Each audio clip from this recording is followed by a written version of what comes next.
A typical day's toil. Who in? With Churres. What news of my wagons? No eternity is taking that damn salt to arrive. I found them. And, well, suffice to say, they'll not reach you. As for the salt, I found not one speck. I presume this comes as no surprise to you. Now.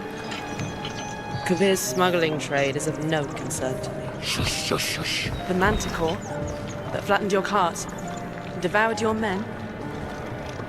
Quite the opposite. Manticore? No, them winged hellspawn dwell in the arse end of Creighton. Not here.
Thanks, guys. Seriously, it looks amazing. And we've also barely scratched the surface of what's coming in Unreal 5.6. So here's Julien to tell you even more. Thank you very much. Thank you so much.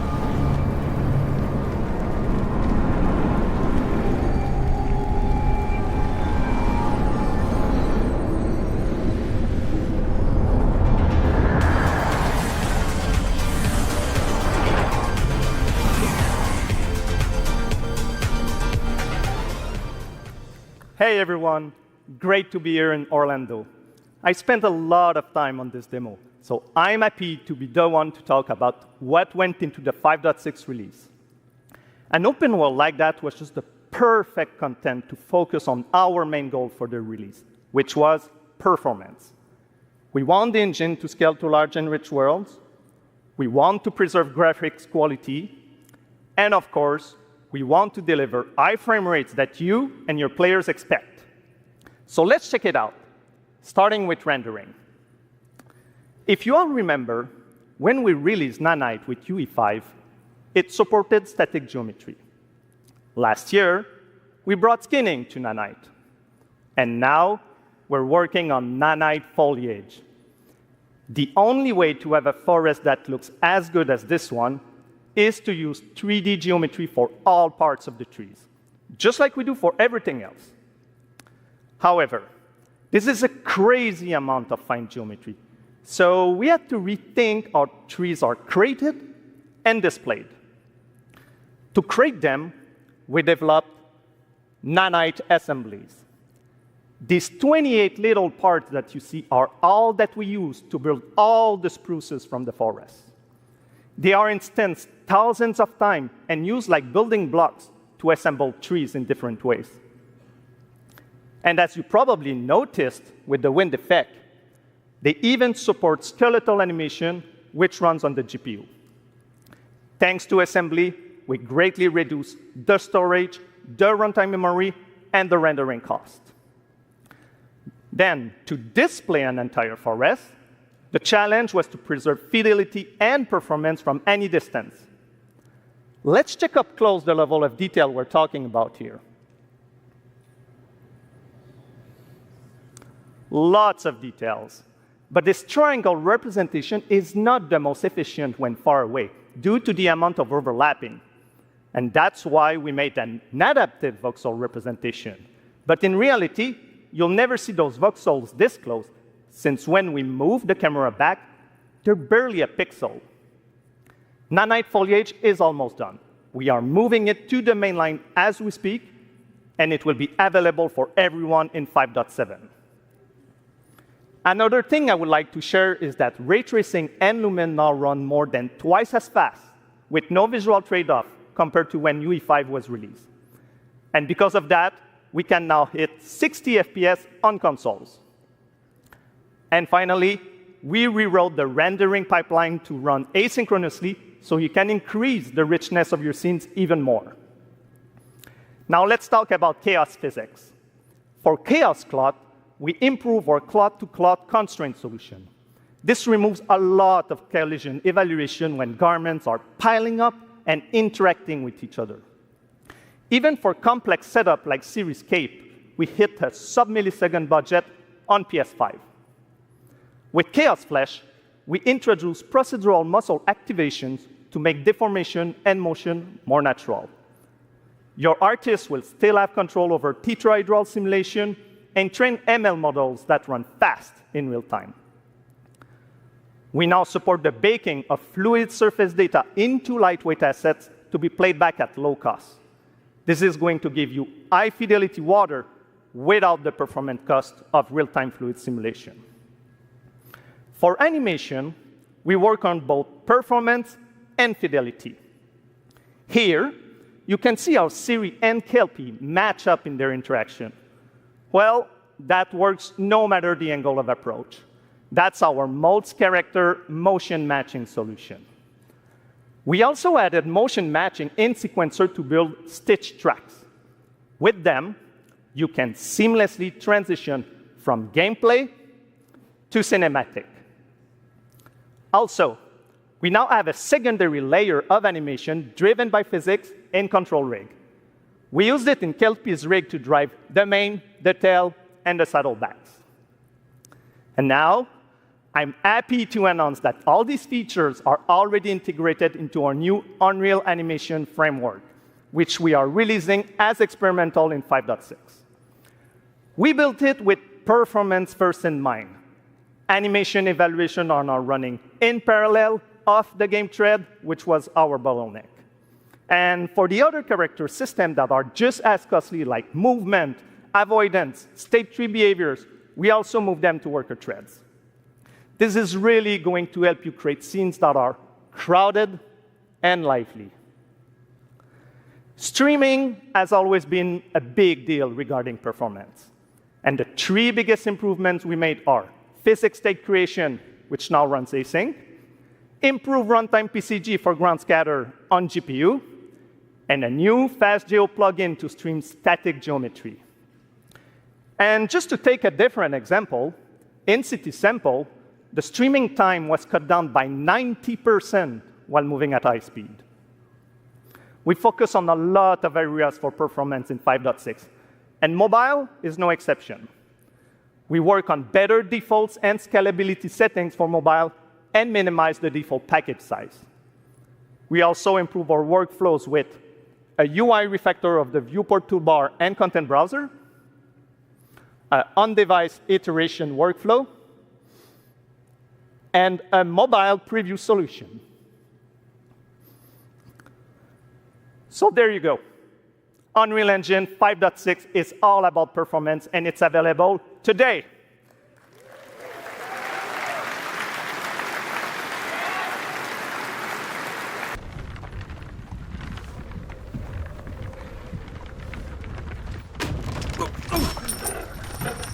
Sleep, is he? The ploughing plonker.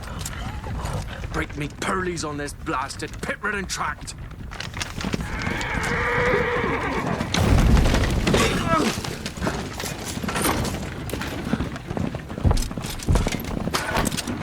Where's fear not dry road? Aye, the devil's after me! Just running from!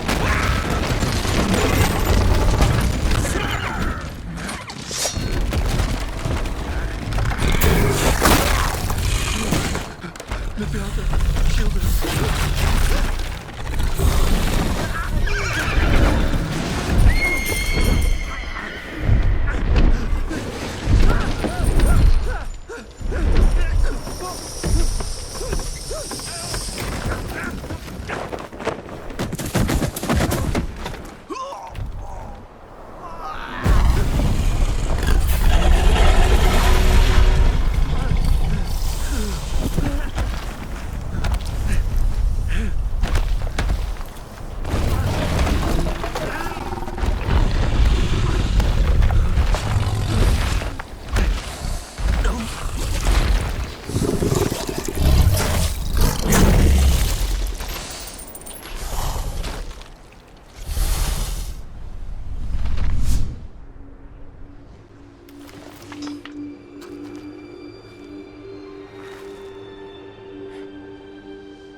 Salt.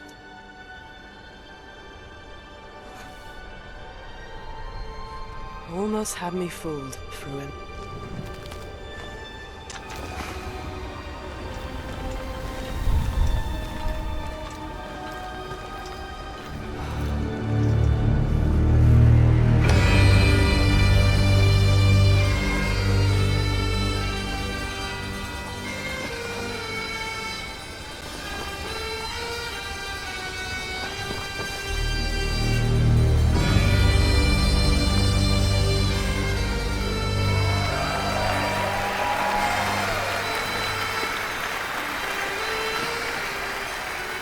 Thank you.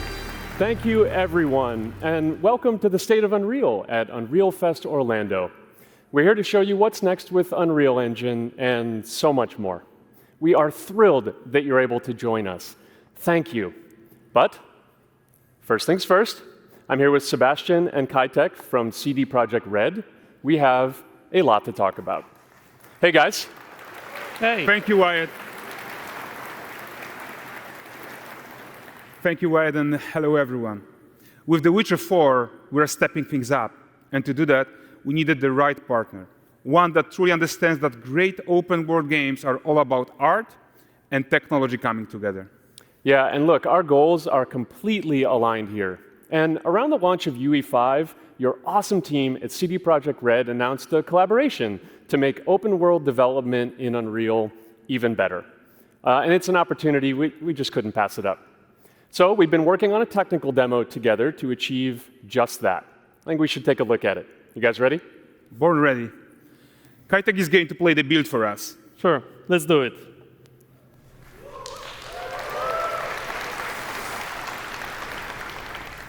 This is a technological showcase set in the world of The Witcher 4. What you just saw and are going to see now is running on a standard PlayStation 5 at 60 FPS with ray tracing. So in the game, you'll be playing as Ciri, a professional monster slayer, a witcher. She explores the world and hunts down monsters for coin. The region we are in is called Kovir, and you'll get to explore it in a game. Right now, Ciri is investigating a monster, and after gathering new clues, she is heading back to a nearby village.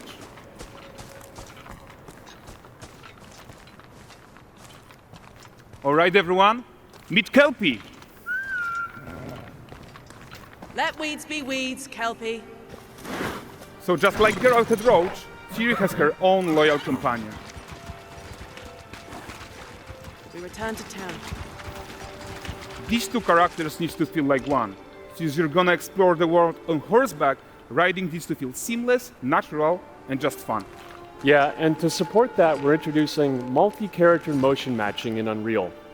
So Ciri and Kelpie, they're perfectly synchronized when mounting from any angle and speed.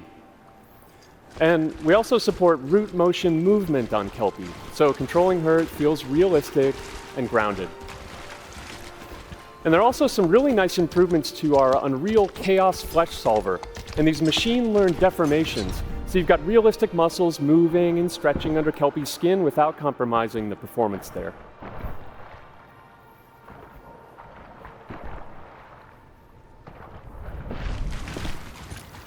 So let's leave Ciri behind for a second and talk about the world itself.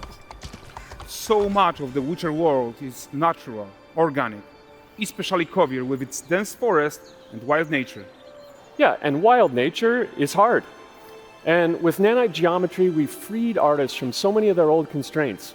But we don't want to rest until everything we do in Unreal has that same spirit of freedom. There's always more work to do. And foliage is a huge piece of that puzzle. So we are excited to introduce nanite foliage. And in order to achieve gorgeous foliage density everywhere, while still being memory efficient, fast to render, we believe that a new idea was needed. So instead of the same card approach we've been using for the past 20 years, artists should be free to take a nanite approach to foliage, modeling every single leaf and pine needle. And the old LOD tricks of the past, they needed a complete rethink. And in their place, it's a new adaptive voxel representation in nanite. It's volumetric, it's fully 3D, it is super fast to render.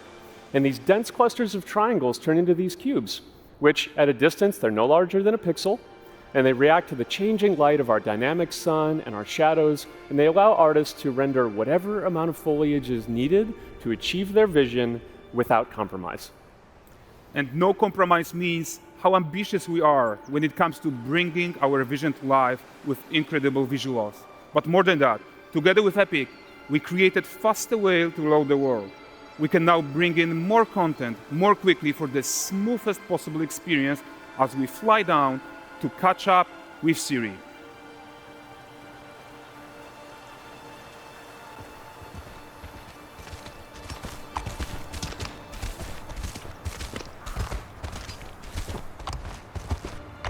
Welcome to Valdrest. So Valdrest is a port town, a hub for fishing, trade, and mining. It's one of those places where you can meet shady characters or overhear gossip from other lands. It's also where Ciri took on her current contract. Kaitek, let's leave Kelpie here and explore the marketplace and food. And the missus? I'm so excited we can finally show you some of this stuff. Let's see what Valdres has to offer.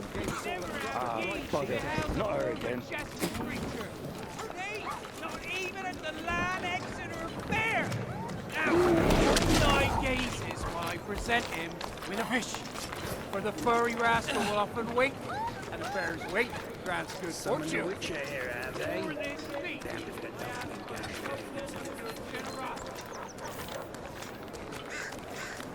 Pardon. Guys, notice how responsive the world is. Character actions directly affect what happens around you, sometimes even setting off chain reactions. Everything is working together.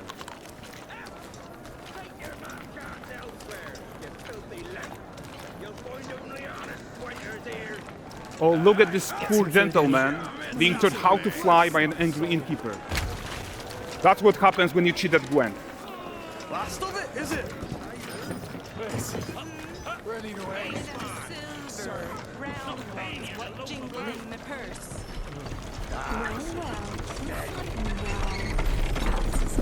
Okay, so this is the guy who gave the quest his own. Like you probably suspect, he has his own agenda in all of this. You're off your tits again, Wilfred. Get your ass up.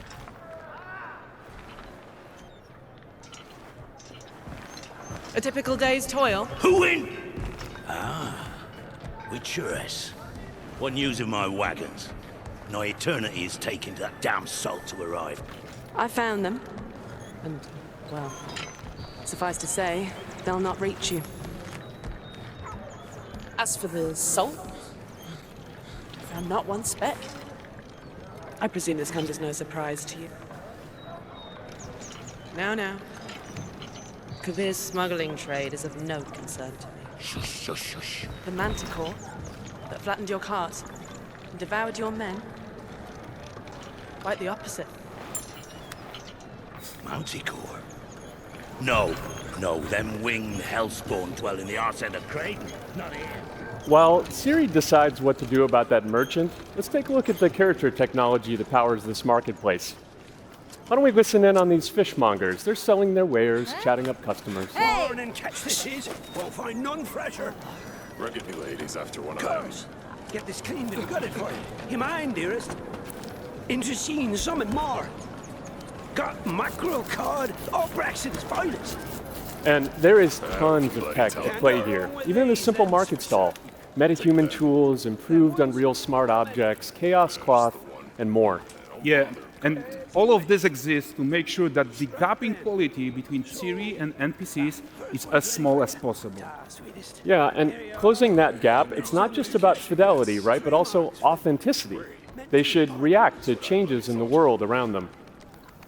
But the prisoner in pillory isn't exciting enough for Valdres.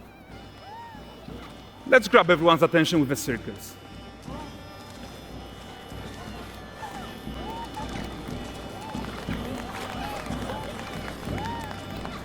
But the great performance deserves a huge crowd though. Let's crank it up.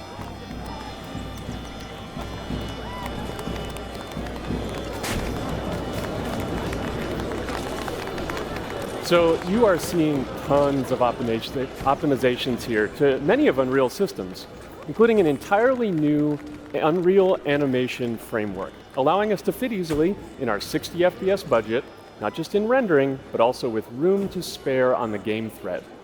Over 300 animated skeletal mesh agents all going about their business. And the whole point is to leave breathing room for developers like you to introduce the gameplay and the systems that your players expect, empowering you to make your worlds come to life without Unreal standing in your way. You are right. And that's the open world RPG that we're making. But before we wrap up, how about one final check-in with Siri?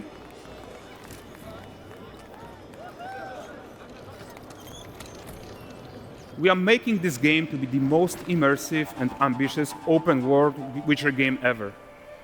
And we are making this a reality thanks to our work on Unreal with the team at Epic. I think what we are doing together is going to bring in a new generation of open world RPGs, and I'm so proud of what we accomplished so far. We are too. So we're almost done, but before we go, here's a small gift for all Witcher fans. A first look at Lanexeter.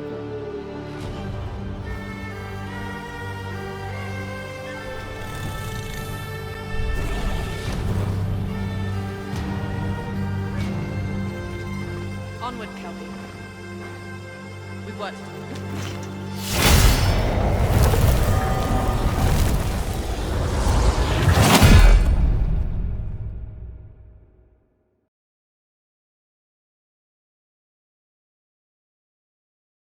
PlayStation.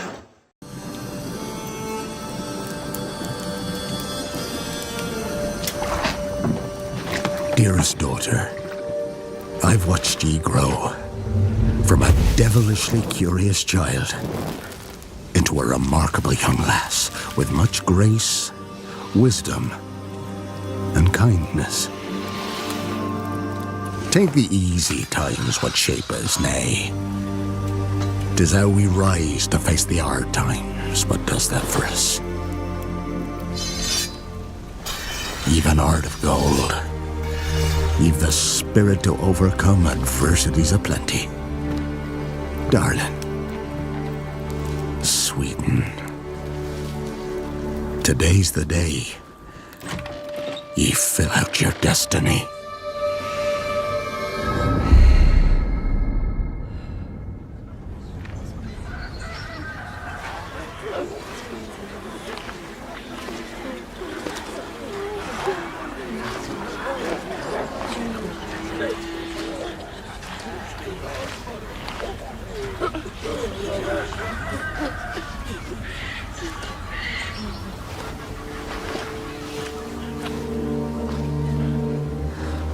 Forgive me, daughter. 'Twere my only choice. I shall be the bringer of salvation.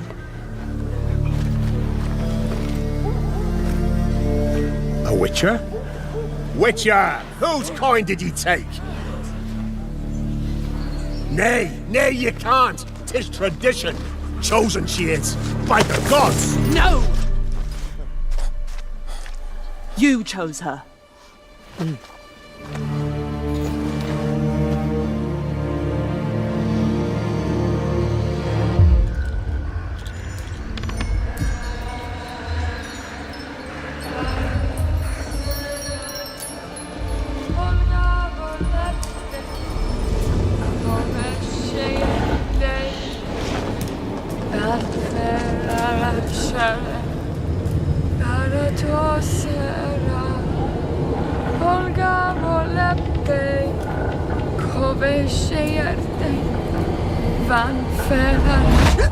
Back to the village. Go, now. Nay! I must save them! Save the village! Save yourself!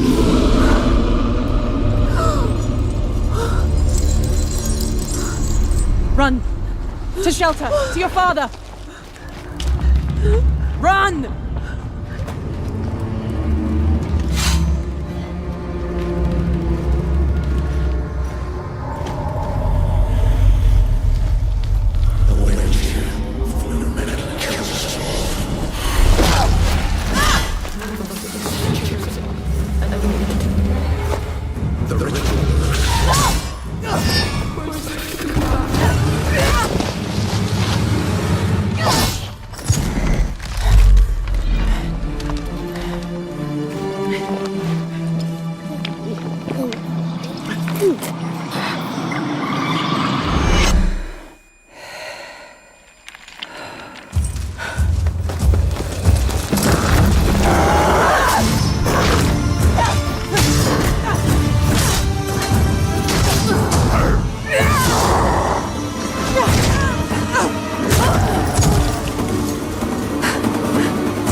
to the woods.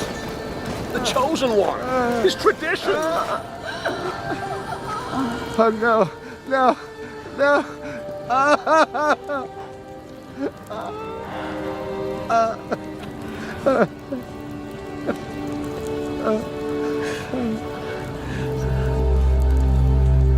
It's all we wanted. For to go to the woods. To go to the gods. Gods? There are no gods here. There are only monsters. The continent is changing. The monsters are growing bolder, and the next chapter of the Witcher saga is finally taking shape. Only this time, the story isn't Geralt's, it's Ciri's. In The Witcher 4, CD Projekt Red is passing the torch to a new protagonist, Ciri, the child of the Elder Blood. No longer just a powerful side character, she's now front and center, navigating a world that's falling apart. This is her journey to become a true Witcher, and what you're seeing here in this gameplay is just the beginning.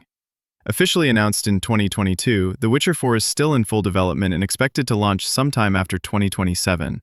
Built using Unreal Engine 5, this next-gen RPG is aiming to be CD Projekt Red's most immersive and ambitious game yet.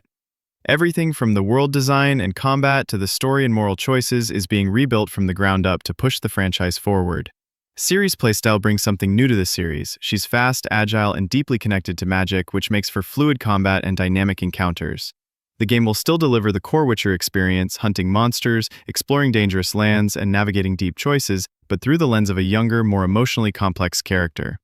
The studio says The Witcher 4 will feature no generic fetch quests and will focus heavily on meaningful storytelling shaped entirely by your decisions. Ciri's choices, and yours, will have real consequences on the world and who she becomes. We also get to explore brand new regions like the town of Valdrest and the forest-filled lands of Kovir, where every small action has a reaction. Whether it's villagers eyeing you with suspicion or an old ritual gone wrong, the world feels alive and more dangerous than ever. So as you watch this gameplay unfold, remember, this isn't just a new Witcher game, it's the start of a whole new saga where the stakes are high and destiny is no longer written, it's forged by your hands.